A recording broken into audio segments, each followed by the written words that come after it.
राजाराम महादेव बोराटे, शिंगणापूर.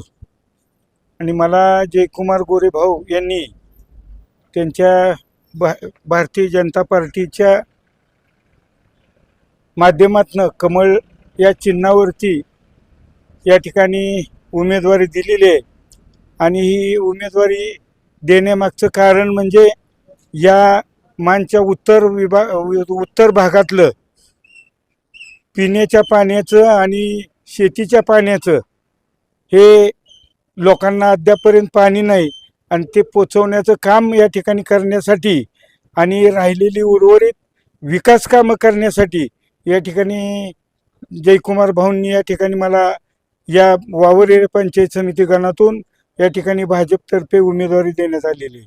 आता तुम्ही निवडणुकीला फिरताय, आपल्या मतदारसंघात खदाळी, आंबोलीवाडी असेल, वावरी आहे, गाणवलीवाडी, राजवडी आणि बाकीचे काही गाव आहेत, शिखर शिंगणापूर मुळे कसा प्रतिसाद आहे? त्यासोबत डंगरवाडी पण आहे आपल्या तुमच्या गणामध्ये. आज मी प्रचाराच्या निमित्तानं या गणामध्ये वावरेल्या गणामध्ये खुटबाव, मोही, दोन्ही डंगरवाडी, थादाळे, शिंगणापूर, वावरेले, दानवलवाडी, राजवडी आणि हस्तनपूर असे 9 गावामध्ये माझे या ठिकाणी प्रचार दौरा झालेला आहे बऱ्यापैकी.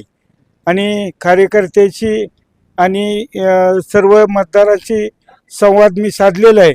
या ठिकाणी भारतीय जनता पार्टीसाठी अतिशय पोषक असं वातावरण या गणामध्ये आहे. आणि कमीत कमी 4000च्या फरकानं या ठिकाणी विजय होण्यास काही अडचण येणार नाही अशा तऱ्हेचं अतिशय चांगलं वातावरण या वावरे पंचायत समिती गणामध्ये आहे.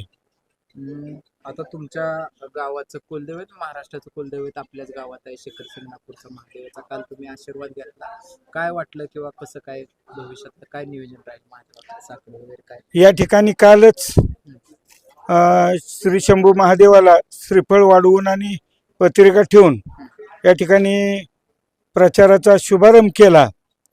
आणि हे शिखर शिंगणापूर हे अखिल महाराष्ट्राचं कुलदैवत आहे. आणि महाराष्ट्राच्या बाहेरून विदर्भ, आंध्र, कर्नाटक व इतर बाकीच्या राज्यातून या ठिकाणी भाविक या शिखर शिंगणापूरमध्ये येत असतात. आणि या शिंगणापूरचा तीर्थक्षेत्रमधून अगदी चांगलं या ठिकाणी विकास करण्यासाठी, या गावचा चेहरामोहरा बदलण्यासाठी या ठिकाणी भाऊंच्या माध्यमातून आम्ही प्रयत्न करणार आहोत. आणि भागासाठी या वावरे पंचायत समितीचं गाव सर्व गावं